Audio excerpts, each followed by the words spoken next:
Olá, vamos dar continuidade ao estudo a respeito de números complexos. Hoje veremos a respeito do plano de Archan-Gauss e também o que é o módulo e argumento de um número complexo. Bom estudo.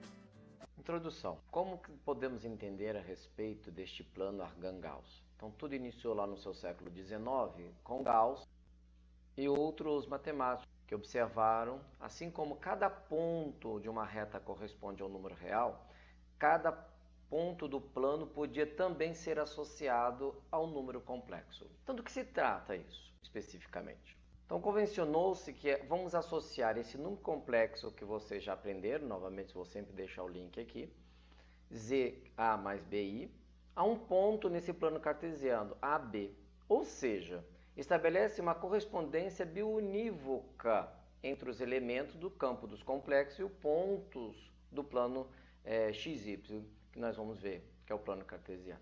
Vamos fazer uma revisão a respeito de plano cartesiano, para depois introduzirmos o novo conceito. Então, nós temos aí o eixo cartesiano, né? Nós temos ali o eixo das ordenadas, ou eixo Y, o eixo das abscissas, ou eixo X. Nós temos ali o exemplo, um ponto qualquer, que no caso é a coordenada 2, 3. Sabemos nós que a primeira informação é do eixo X e a segunda informação é do eixo Y. Vamos pegar esses conceitos do plano cartesiano para colocarmos um novo conceito. Então nós temos ali um ponto qualquer de coordenadas A e B, que nós vamos entender o que vem a ser isso. Ele foi localizado no eixo X, o A, e no eixo Y, o B. Então, este é o plano de Archan-Gauss. Mas qual a diferença em relação ao plano cartesiano? É que no eixo Y ele passa a ser a informação do valor da parte imaginária. E no eixo X passou a ser agora a informação da parte real. Então, a diferença com relação ao plano cartesiano é que, com relação ao número complexo, o eixo X passou a ser a parte real e o eixo Y passou a ser a parte imaginária desse número. Então vamos ver a representação desses números complexos nesse plano de Archan-Gauss. Vamos ver os números complexos, temos 5 exemplos aí, vamos recordar. Vou deixar o link para quem precisar. Nós temos aqui 5 exemplos de números complexos. Então temos esse primeiro aqui, sua parte real vale 1 e a sua parte imaginária vale 3. O segundo, a sua parte real vale 2 e a sua parte imaginária 1. Esse aqui não tem parte real, só imaginária, então 0 e menos 1. Esse não tem imaginário, só real, então menos 3 e 0. E esse tem a parte real e a parte imaginária, então nós temos 3 e menos 2. Então é com essa informação que eu consigo realizar a construção do plano de Archan-Gauss, apenas identificando a parte real e a parte imaginária. Retornamos aqui temos novamente a tabela com o exemplo dos números complexos e a identificação da sua parte real e da sua parte imaginária. Vamos agora plotar neste gráfico. Então, o primeiro ali que é o A, ele está identificado ali a parte real 1 e a parte imaginária 3. Então, a gente observa aqui a parte real e aqui a parte imaginária, ok? E temos aqui o ponto A identificado. Então, o B, 2 e 1.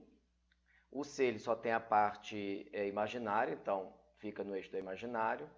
O D só tem a parte real, só vai ficar no eixo do real. E o letra E, ele possui tanto a parte real como a parte imaginária. Então, aí está localizado esses 5 números complexos no plano de Archan-Gauss. Módulo e argumento de um número complexo. Consideremos um número complexo, que todos já sabem a sua estrutura, A mais BI, e um ponto P, que o representa nesse plano de Archan-Gauss.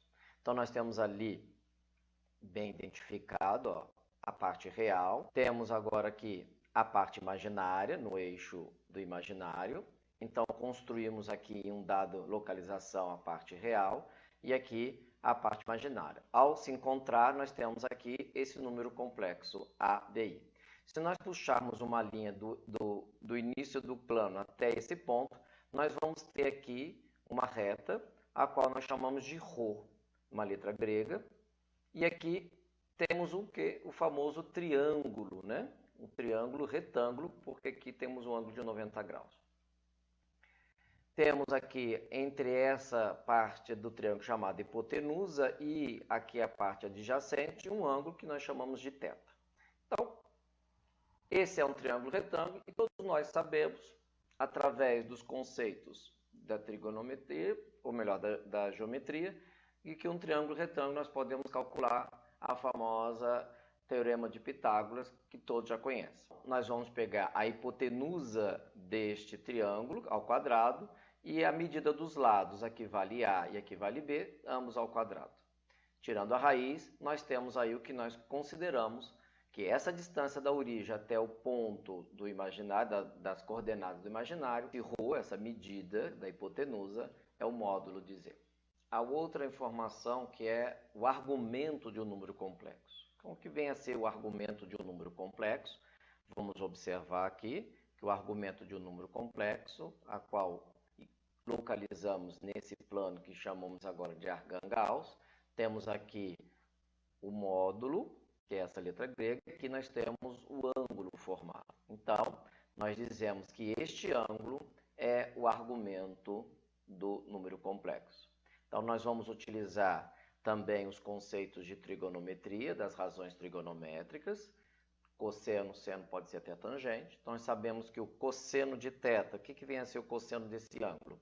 Ele é o cateto adjacente, que é esse aqui, junto ao ângulo, dividido pela hipotenusa, que no meu caso é o módulo. Por isso, cosseno A sobre ρ. E o que vem a ser o seno? Então, o seno deste ângulo é o cateto oposto, que é a parte imaginária, dividido pela hipotenusa. Então, a medida deste ângulo, θ, denomina-se argumento do número complexo. Eu tanto identifico pelo cosseno como pelo seno. Nós vamos ter que ir numa tabela trigonométrica, após achar o valor desse seno e desse cosseno, encontrar qual é o ângulo que me atribui essas medidas. Então vamos a um exemplo para podermos compreender a aplicabilidade do argumento e do módulo de um número complexo. Então nós temos ali um número complexo formado por raiz de 3 mais i. Então a primeira coisa que nós vamos determinar aqui vai ser a sua parte real, sua parte imaginária, como nós vimos. Então, a sua parte real ali vale raiz de 3 e a sua parte imaginária vale i. Recordando que o módulo é calculado pela Teorema de Pitágoras, em que a distância do eixo da origem até esse ponto localizado no plano é a distância, ela vai me dar o módulo. Então, eu vou pegar a parte real, levar ao quadrado, e a parte imaginária também ao quadrado. Raiz de 3 ao quadrado é 3 e 1 ao quadrado é 1. Somando e depois tirando a raiz, vamos identificar que essa distância vale 2. Então, nós temos aí o módulo. Então, para calcular o módulo de um número complexo, eu tenho que identificar a parte real e a parte imaginária e tirar, obviamente, o teorema de Pitágoras, a sua hipotenusa, que nada mais é um módulo desse número complexo. O cálculo do seu argumento, da mesma forma, nós já identificamos quem é a parte real e a parte imaginária, nós vamos tanto calcular o cosseno como o seno. Pode ser um ou outro, porque ambos vão dar a mesma medida angular.